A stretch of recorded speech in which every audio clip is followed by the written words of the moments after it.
Our guest today is a very talented, amazing artist all the way from the UK. Yes, you heard me right, from the UK, and I've been such a fan of his music for like a while now, and now you guys get to meet him. I'm talking about none other than Shakka.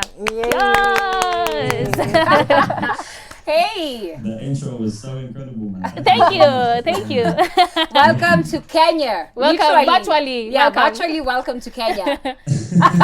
It's all good. I can feel the heat and the temperature from where you guys are. So Awesome. That's the whole.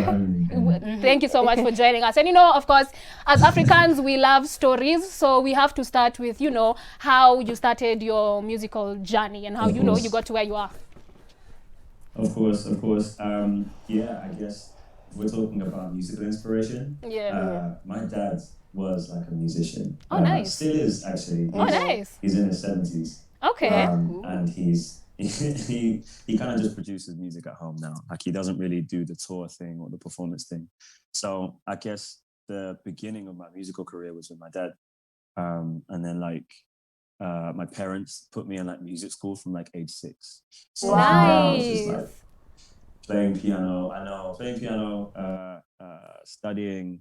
I was in the choir. I was studying orchestral percussion and musicianship and all that kind of stuff. So yeah, from like the age of 6 to about 18, I was just. It was a weekend music school, so it wasn't as intense, But cool. You were going. That's where it kind of started, Okay. So you were going to school and then music school? Yeah, so I was doing 5 days a week in school. And then Saturdays was like the available days for, I guess, most kids who was just doing normal school during the week. So that's kind of how I fit in. So when most kids had like their Saturdays off and they would spend time with their friends riding the bikes around the estate, I would be in music school. And people think it's boring, but nah, I had the time of my life over there, man. There were just people who were just like me. I'm kind of curious though, like what kind of music was your dad playing? Because somehow it kind of like plays a huge role in the kind of music that you'd like to do when you're grown. So what were you listening to? What was your dad listening to? My dad was a reggae man through and through. And when I say reggae, I mean dub reggae. So he was a Rasta around like the 60s and 70s and going into the 80s. And that was kind of all we grew up listening to. I mean, it wasn't just reggae. We had Aretha Franklin, we had Smokey Robinson, Prince, Janet Jackson, Brandy. And that was like on my mum and dad's side, But then my older brother and my older sister would listen to, I don't know if you guys have heard of UK Garage. It's like the club music of the UK in the 90s.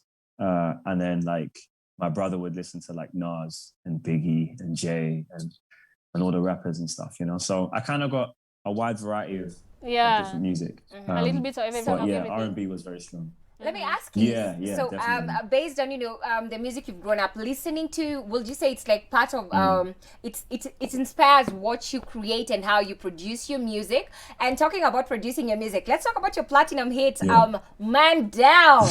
Yo, that was a tune. Yes. Okay, Yes. it still is a tune. Yeah. It's not an old song, but I think generations will be listening to it. Yes, so for let's sure. talk about that. Hopefully, yeah. Yeah, no, Man Down was a fun song. It's weird because as a writer, you never know what song's going to connect to different people. All you do is you go in the studio and you be your best self. You find the best lyrics you can find or the best melodies you can find. And I think Man Down in particular was special because I feel like, for starters, the video was kind of like a movie. So we started off with like all of this money in a bed and there's this hot girl who's like making me coffee and stuff in the morning. Then we jump in a cool car and then the police are chasing us. So there's like all kinds of stuff in the music video. We shot that in LA. And then Aluna George and J5, like Aluna George is an incredible singer. She knocked the verse out. J5, again, incredible producer. He has a song with Skepta and Rima right now, which is really, really dope. And and then the writing and the melody, it just feels really like, I guess, catchy, like an earworm, like it's something that you just keep singing over and over and over again. That's kind of how that was the intention for it, something that you could listen to without getting bored of. And it's hard, but sometimes you find a dope marriage, So yeah, I guess for those reasons, I feel like that's why I connected But yeah, I'm happy. Yeah, amazing stuff. Sure. So speaking of music videos, can we talk about Too Bad Bad, because that song is still on my most played list since 2018. Thank you. And that video was Thank you. amazing. So how did you and Mr. Thank you. Easy meet, and when did you decide to like delve into Afrobeat? That's a good question.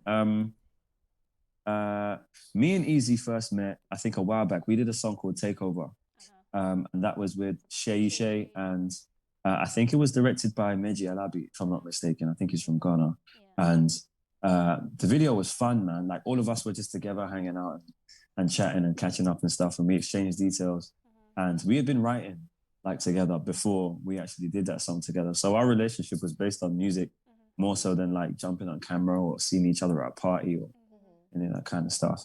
And yeah, it was sick. He's a funny guy. He's been to Kenya, so we know he's quite funny. And the video had such an African theme to it. Did you do that on purpose because Mr. Easy is Nigerian, or okay?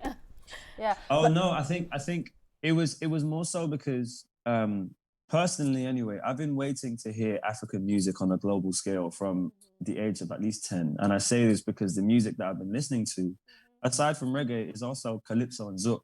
And I don't know if you know about zouk, but that comes from Guadeloupe and certain parts of France and certain parts of Africa. And so the similarities are like here with Afrobeat. So Mr. Easy, I'm just like, this is important to me, you know? So when we did that, I kind of just wanted to, I guess, just represent aspects of my culture and my origin in the best, most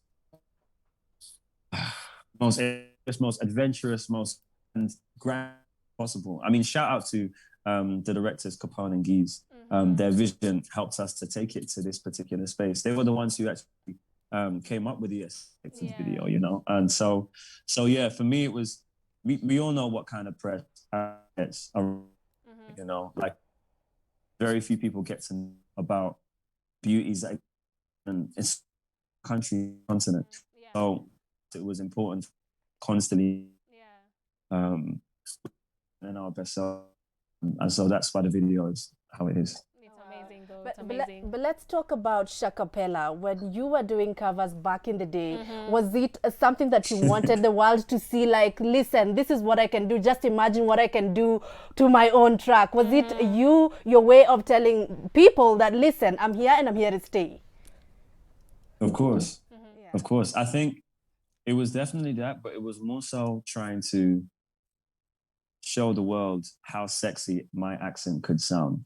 And when I say my accent, I mean the it sounds very big-headed, I know. But it's more just to show off like our accent is cool as Black British people, or as just British people in general. Like whenever we say stuff or do stuff, there's always some kind of attitude or personality or cool way in which we could do it. So for me, I wanted to, you know, find popular songs that existed in the world and then put my spin on it. And my normal spin, I sing how I talk. So whenever I'm singing Beyonce, whenever I'm singing Frank Ocean or any of these guys, I'm doing it with the accent that I was born and raised with, you know. I come from London, so I want the world to hear that. So I guess that was the main reason. Yeah, but your parents are from the Dominican, right? Yeah, my parents are, they're from Dominica, they're from the island of Dominica. There's two different islands in the Caribbean. There's the Dominican Republic and then there's Dominica. All right, and, for most people, some people don't know the difference. And mine is I guess the lesser known one. But when you get there, it's like going to Avatar. Like it's just green, just lots of like eco-tourist friendly spots and great food and great people and dope music, you know. So do they speak Spanish there? Home. Do they speak Spanish there? They speak French. Oh, French. They speak a version of French. So do you know French? Yeah, so it's un peu. Je pratique de temps en temps. Now you're showing off. Thank you, but we are gonna get right back with you. You know, contour. I don't even know what you're saying. But hey, guys, Musitia Shakka. We'll be right back with Shakka in studio. Okay, we're gonna take a short commercial break. Don't go anywhere. We'll be right back.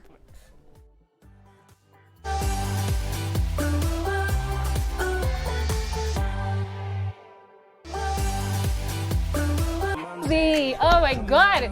I love this song. It's still catchy AF. Oh my goodness. So, Shakka, let's talk about your newest single, Solo, which also, by the way, is a tune. It got 250,000 streams in 3 days, right? Yeah.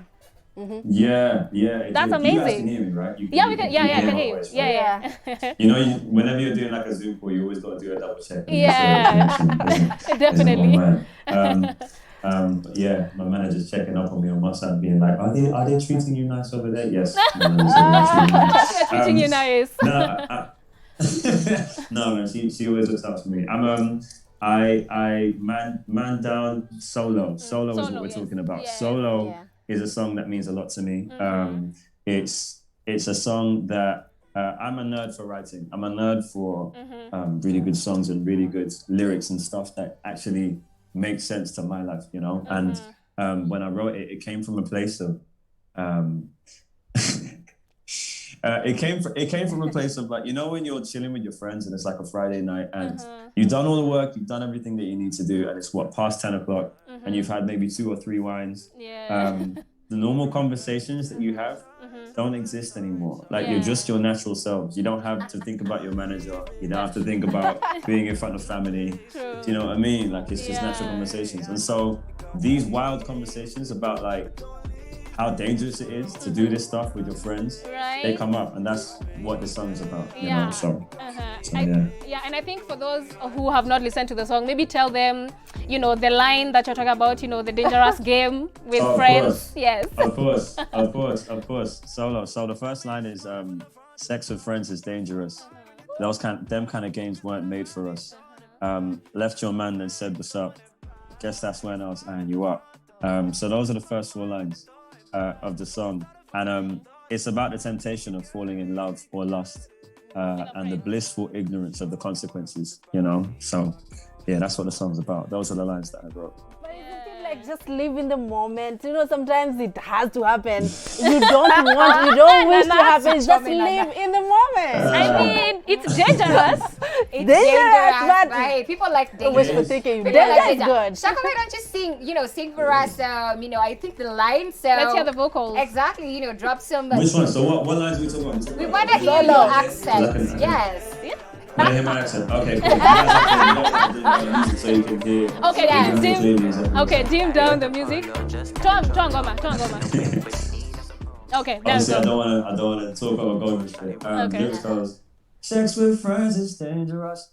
Them kind of games were made for us. Left your man and said, what's up? Guess that's when I was eyeing you up. Never do flames with day ones. Now I'm in your bed, we ain't take no time. Yeah, that's the opening verse. Amazing, your voice is amazing. Yes. I must say your voice is really, it's very soothing and very, you know, for ladies, they'll fall in love for, you know, your voice. But apart from that, the way you sing, you know, it's here in Kenya, nasemanga eza toa nini kwa nyoka pangoni. Nyoka pangoni. This situation, it's a different situation. That is something we say in Kenya. But anyway, let's talk about your 2 mobos, you know, for best. Oh no, wait, what's the saying you say in Kenya? I want to learn. Sauti ya kutoa nyoka pangoni. Yes, nyoka so pangoni. It's basically your voice. There was like 5 people speaking. So sauti ya kutoa nyoka pangoni. It's basically your voice can, you know, like in these Egyptian, I don't know if it's Arabic people when they do the pipe thing and the snake comes out of the hole. Like your voice can, it's basically saying your voice is smooth enough to make the snake come out of the... It's seductive. Yeah. Okay. That's the one. That is cold. You guys have to type it out for me so that I can like, practice it. I might even tattoo it somewhere. So cool. Nice. But let's talk about your mobos, you know, best R&B and soul artist. Yo, tell us about that. How was it, you know, even getting to that point, like, you know, having this? It's crazy. It's mad. I didn't even know you guys knew mobos like that out there. We don't live on trees, y'all.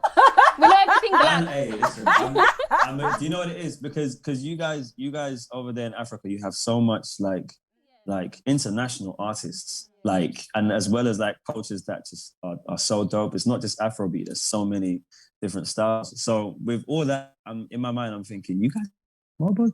I guess it is a very important, you know, staple, and it was a very important moment for me because when I was young, and even now, like I watch the Mogos religiously, you know, like I would see it every year and be like, which one of my favorite artists is performing, UK or American? And it was so incredible to see someone like me being on the screen and then just tearing up the stage, because we never really got those moments as much back then. And sometimes even now we don't get it, you know. So having that moment for myself, for me to win, I think it was best R&B for 2015 and 2016.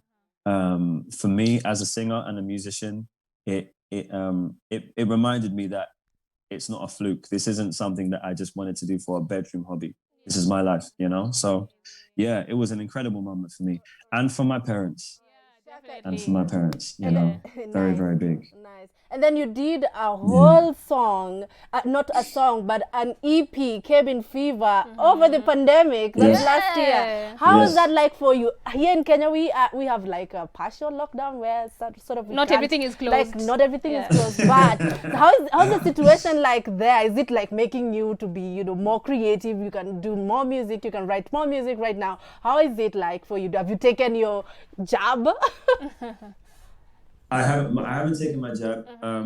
I want to take it, and the reason why is because, firstly, because I wanted to be able to shake hands and hug my dad. You know, because he means a lot to me, and I know that it can be quite difficult in these times to be able to do anything like that when something like this, a disease like this, exists. So that's the first reason. And then being in four walls as a human being, especially in London, it's just not normal for us. You know, it's not natural, and so. I just wanted to stay connected to the supporters, to the music, to my friends, to my family and stuff, and just play some music and say some stuff that actually went through their minds, you know. So that's where Cabin Fever came out. I just wanted to say what people were feeling. All right, sorry. So does every day feel the same for real? But they reopened, right? UK has reopened. No, we're good now. We're good. Oh yeah, I you've reopened. say Yeah, we're good. yeah. I say Okay. we're good. We've reopened, but it's like they're taking it in stages just to make sure that we can get keep locked the down healthy again. numbers up. Yeah. All right, Yeah, I amazing. don't wanna get locked down. Yeah, Shakka, thank you so much. This was so amazing. I still can't believe I got to do an interview with you. Oh my God, amazing stuff. Thank you. It means so much. Yeah, unfortunately our time is over. Maybe give people your social media handles before we close. Of course. I am Shakka. IAMSHAKKA. It's on Instagram, Twitter, on YouTube, or just Google me and you'll find everything you want to hear. Amazing. Thanks so much, guys. All right, thank you so much, you. guys. Thank you for all of you who joined us today. I hope you guys enjoyed the show as much as I did. And guys, of course, don't forget that Sky Girls episode 7 is coming up for you, so do not go anywhere. Now at 10:30 tunawapenda sana. See you tomorrow, same time, same place.